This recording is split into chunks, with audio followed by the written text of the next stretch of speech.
Do you ever plan on going to like Hawaii and riding around we were talking about Jason Momoa, so Hawaii, but like any of that cool stuff? Because you go to Canada, like you want to go to Canada, Yeah, but what about Hawaii with all the landscapes and plenty of that'd be cool. opportunities for It'd photography? be, it'd be cool. I hear it's small. Like, I mean, if you have a bike, you only do so much. Like when we Yeah. went to St. Lucia, I didn't ride my bike, but we went out there. I rented a van, and the airport was at the south of the island. And then our spot, our little Airbnb was at the north end of that, like the very north off the cliff, whatever. And I was like, oh, that's a long drive on the map. And so we get there, I Google map it, and I think it was like 3 hours. Like Oh, what, three that's not hours to, much. from the south. But then you're driving, and it's just so beautiful. But it's like, oh, okay. Yeah. And that's how I imagine Hawaii. Again, with the whole kind of like circling back, if I could travel and do this as living with the motorcycle, with especially, I wanted it with my Dyna, but I kind of betrayed it and just said, adios, traded it for the Softail, but when the Softail was just an amazing ride. Yeah. And I wanted to take it to France. Like, I want to take it, not to say just France, but Europe, but France is definitely one of the places I want to ride.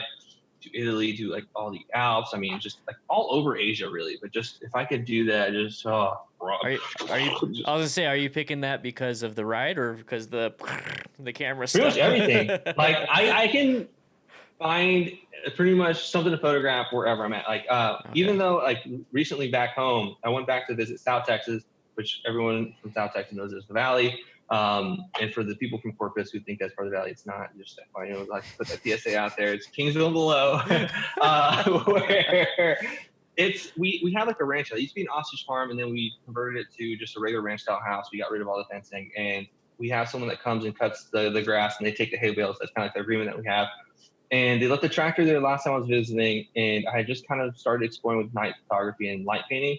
And I saw it, and I was like, wow. I mean, I've always enjoyed being out there because it's just the sunsets are amazing. Sunsets are my go-to. I love them over sunrises, but sunrises can be nice. But it's just the sun was hitting it cool. So like, okay, cool, take some photos. And then I had my light, which just happened to die.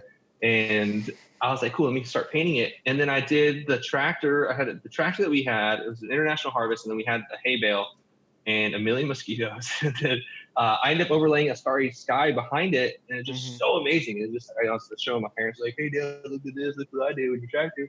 And he goes, "That's not here." I go, "It is." It's like literally Yeah. right outside. You can go look, Yeah. and it's just stuff like that where it's rediscovering familiar places because nothing's ever going to be the same. Like I tell people whenever we go on rides, it's like, "Oh, you're going on this ride again," and a lot of people, some people don't like. It's like, "Oh, whatever, bro, it's too deep."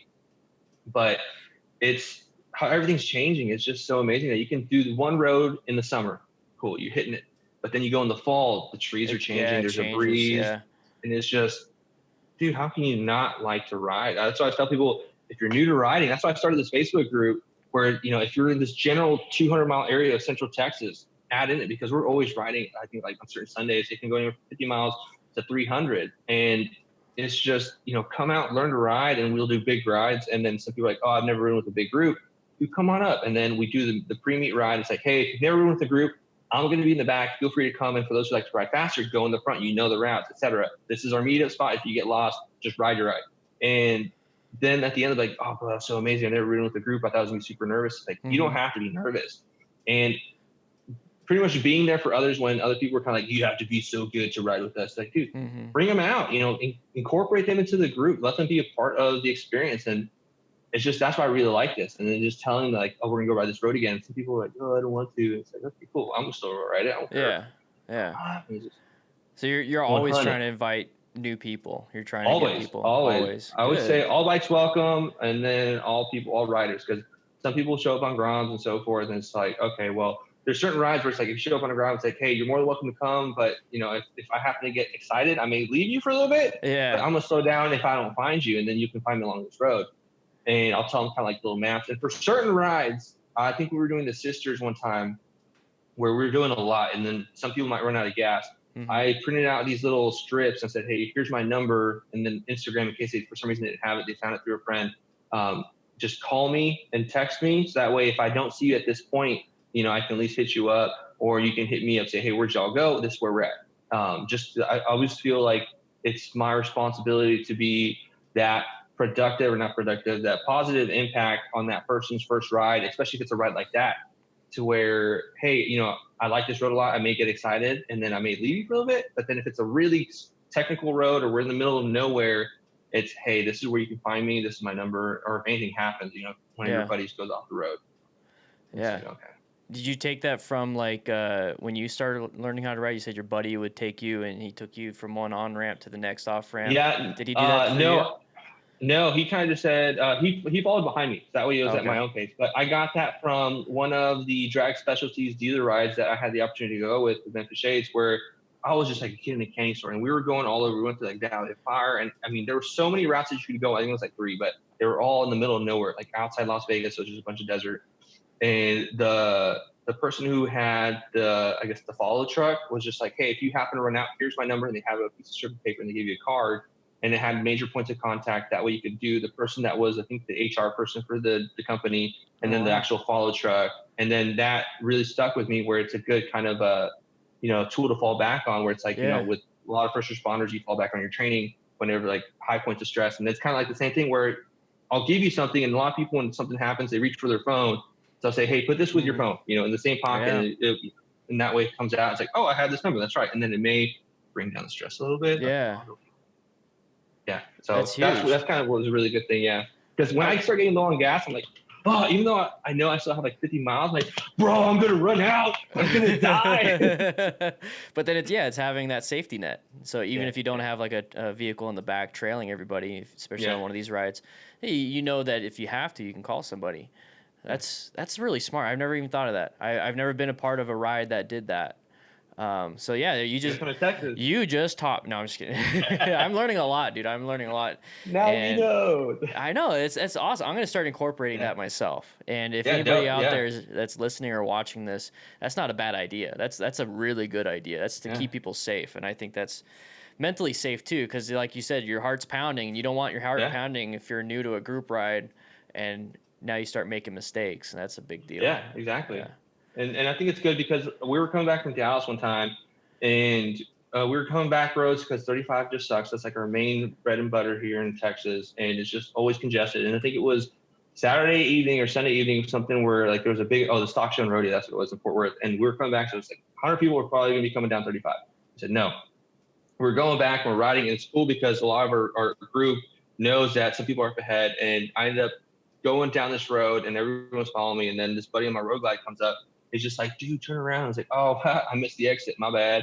And I turn around, and a little bit down the road, I see one of our buddies on the side of the road. I was like, oh, shoot. And so I get there, and then I get down, like, hey, what's up, man? You good? And then his sprocket had just completely got eaten up. And it was just terrible. I was like, oh, dude, man, I would have just been like, oh, I would not have known anything till like I got back to San Antonio 2 hours away. Like, where is everybody? But it's good because it's kind of like the group, because I was all from that Sunday Rise group that we have. And we kind of have that I guess you could say brotherhood camaraderie, where it's just we look out for each other. And on the rides where there's been times where someone's bike has been down, it's like, oh, you know, I'm exhausted. I have work early tomorrow, but their bike broke down. It took forever to bring it back. But I want someone to do that for me. So it's kind of that's why I look out for them. One of the things that I think about when it comes to helping others, and especially for somebody on the side of the road, is that if you have all the time in the world, it's no problem for you to stop for 20 minutes. But if you're rushing, a lot of people won't stop. So it really shows your character when you're like, this is going to be a detriment to me, but I know that this is going to be something even more massive for this person to get the help.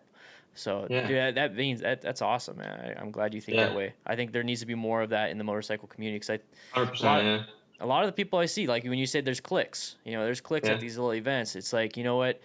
If there's one of those types of people that will reach out, that's in that clique, we'll grab this other clique, and now all of a sudden it's just a big group. And I think there definitely needs to be more of that. It's like one of those guys I became friends with in California. He ended up going to MMI in Arizona, and we became friends. And I felt really proud because he was he didn't know what he wanted to do, and then he fell in love with motorcycles. And we were kind of talking about the channel. He enjoyed it, and then he graduated, and then we were FaceTiming. I was like, dude, I'm really proud of you. That's awesome that you kind of found something and you're gonna stick with it. And then he ended up finding a job I think it was job hunting in Texas. And so he was staying here in my apartment, and we were riding. And I think it was like the second ride we went on. We were going to the Line Creek area out west, and his bike just would start shutting off, and it was doing it. And of course, it was on the hilliest part possible with all these blind turns. I was like, oh, dude, this is so sketch. And I was just so worried because someone's going to crash. I was like, you know what?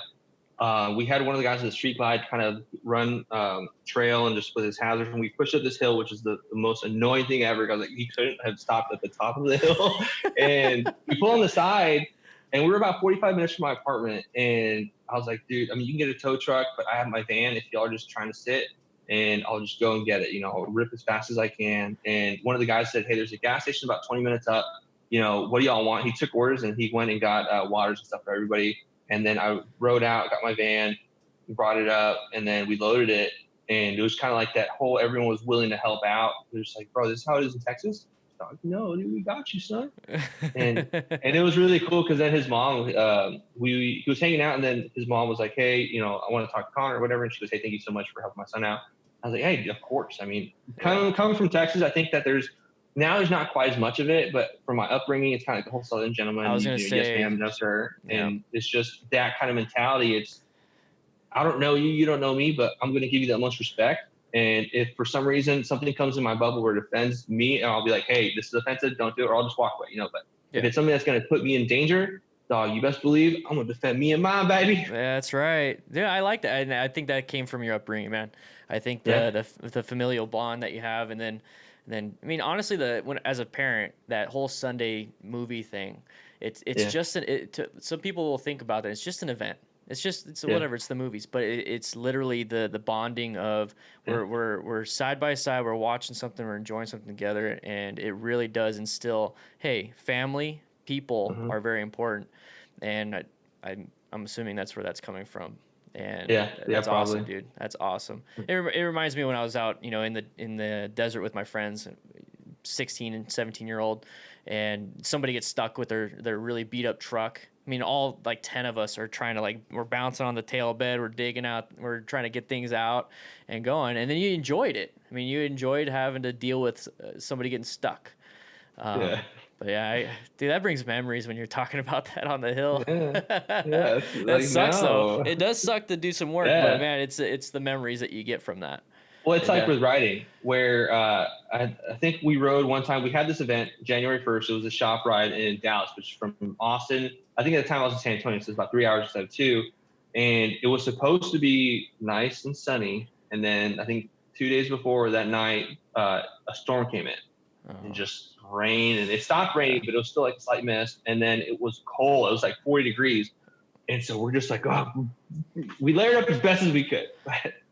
No. And so we're just here on the highway, bundling up, stopping like every hour, just warming up, just on the highway, just doing like a like, dude, we're over this. We're just getting through it. And it was miserable, but it was just so awesome just because that's a memory because it stood out. It's like you have that story right now. Yeah. Yeah. And it was miserable, but then thinking about it, it's like, dog, I rode through that. And it's just, but nope. Dude, I've got a few of those stories too, and those are the rides you remember. Those are definitely the rides you remember. Then you have a lot of fun with that. I mean, that's what you're gonna keep from 10 years from now, 20 years from now. That's what you're gonna have. That's awesome, dude. Man. And that's why I like the industry. It's just so because I mean, you're gonna find people that you don't mesh with 100%. And there's been people that come on rides or have met me that are just like, no, this dude's just not my vibe. They don't like me. Cool, that's your prerogative. Yeah. I respect you for that. And I don't want you showing up if you're just going to hate me the whole time. You're kind of just not investing your time as best as you could for that day. You could go ride with other people that are more along your lines. And but with the motorcycle industry, you meet so many people that you mesh with and you learn from each other and you create bonds. And it's just pretty much, it goes back to where I'm trying to think of how I say this, where you're a culmination of all the people that you've met, because from this conversation, I now carry a piece of you with me that's going to transfer. And I think that everyone benefits from everything because everything is always learning, or everyone's always learning. So I think that's what I really like about the motorcycle industry is the camaraderie. Maybe there's a moment where you were like, I don't like this guy, and they're nice to your friends. Like, okay, you know what? Maybe I'll give him a chance. He's in the Olive Branch because he was nice to homeboy. And then, and vice versa, it goes both ways. But it's just, there's so many experiences that come with it, good and bad. And there's a lot of trying times with your bike breaks down, you're not a mechanic. You're like, I'm gonna learn today, baby. And just and it works. You're like, okay, cool.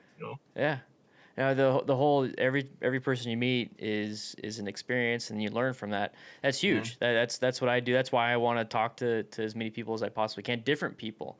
I mean, Yeah. you're different than me in a bunch of ways, but then we're also same in these ways, and then I learn from the differences, and then I learned Yeah. that I'm not the only weird one, and then because Yeah. MySpace and all that stuff. But I'm learning from different people. I've talked to a ton of people in the past 2 weeks, Yeah. and I'm really learning even more that there's just so much more out there. I thought I was within my own little bubble, and reaching Yeah. out. It's It's like, holy crazy. crap. Yeah. Yeah. I think it's And so awesome because it's culture. I yeah. mean, everyone comes from different backgrounds. Even though we're in the same nation, the same country, everyone's had different upbringings. I mean, people from South Texas are completely different than people from here from Central Texas. Yeah. It's like, Shoot, what? even me right here, my kids are gonna have a different upbringing than our next door neighbor, and they're gonna have two Uh-huh. totally different experiences, and they can learn from each other. And just like I can learn from you, I can learn from anybody. If as long as I have that learning mind, I think that's the Yeah. biggest Yeah. thing.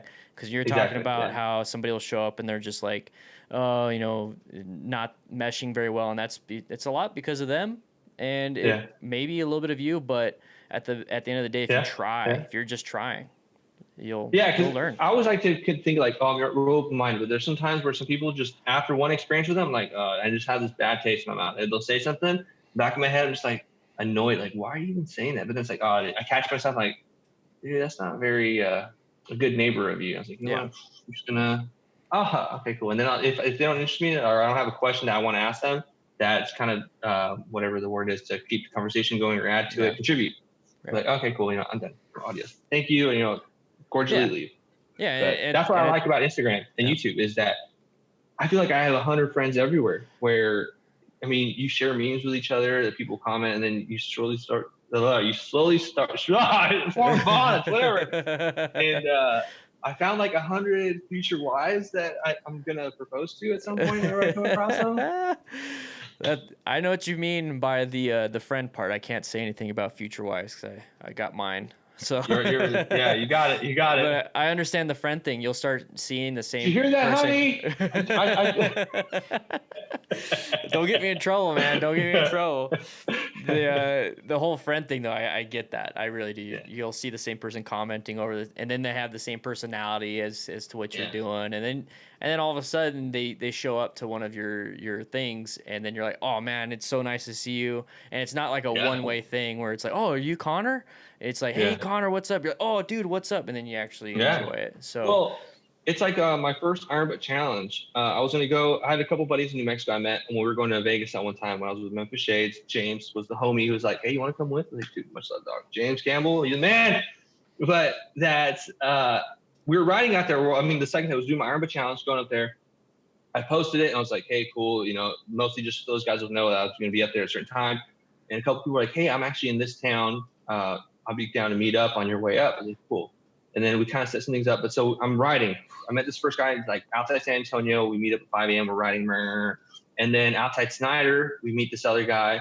And I forgot to text this other guy. And we met a little bit north in Lubbock. And he goes, hey, are you still coming? I'm like, oh, I forgot to text him. I was like, hey, yeah, we're actually here at the gas station. Feel free to roll through. And he was about an hour out. So he just blasted. I was like, dude, we'll wait for you. We're good because I messed up. And the coolest part about this trip was that we're riding. It's already 4 of us. We grew as a pack as we were riding. It's like the things in freaking movies, dude. I felt like the Wild West, just riding somewhere to save the damsel in distress. My homies are rolling up.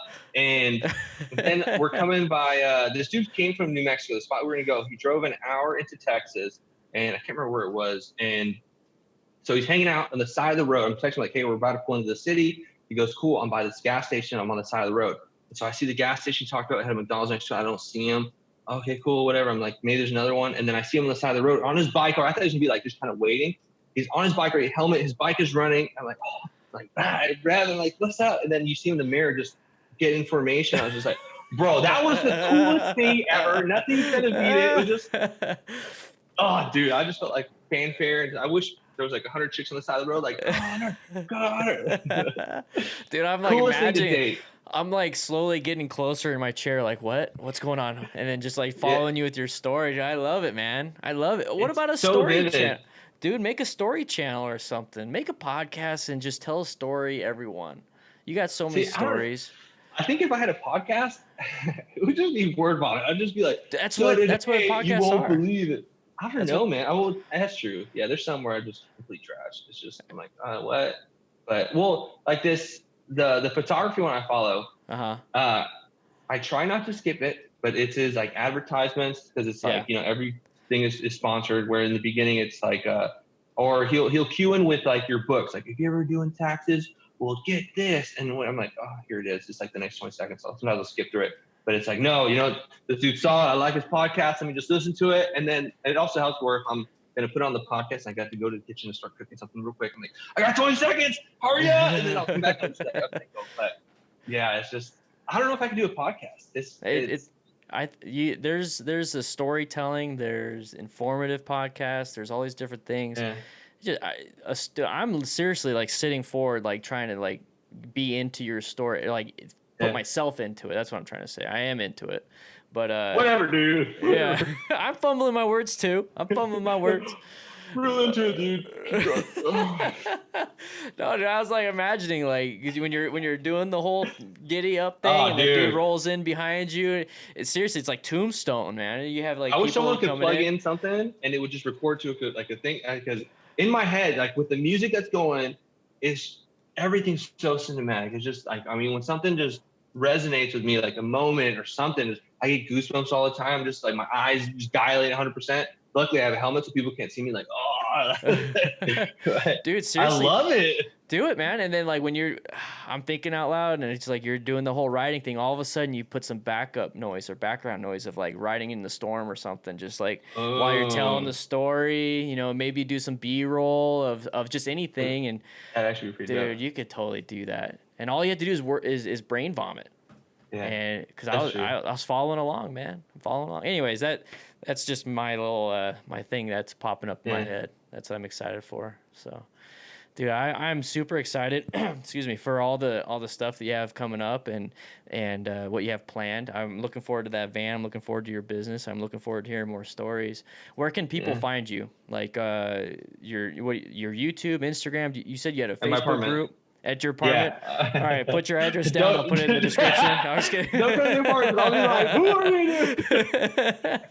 If you guys, he knows his gun stuff. You're 25 to 30 and you're a female with blonde hair, maybe strawberry blonde. No, you can at ConnorFXDB, Instagram. Feel free to message me. That's what I think is also crazy is that with Instagram, especially this is gonna be a quick little rant, is that people message me. And I'll respond, no matter what. I make it a point to respond because there's times where people have commented on videos or I've commented, didn't get an answer when I first started. And especially with Instagram, for some reason, like they see the numbers climb, they're just like, oh, bro, this dude's like a celebrity, whatever they call him. He's big or whatever. And it's like, dude, no, I mean, they're regular people. So people message me and I'll respond like, oh, I can't believe you responded. It's like, dude, of course I would, 100%. And so I would say like, if you have any questions, regardless, whatever it is, shoot me a message. It may take me a while to answer, but I will always answer. So that's ConnorFXDB.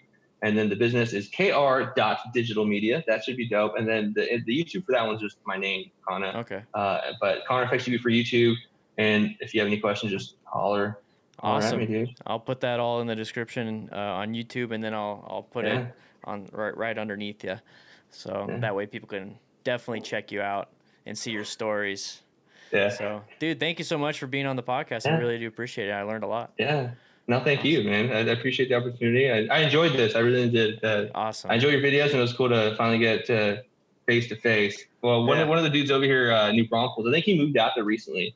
Okay. I feel so bad for forgetting his name. I remember his name. I remember that.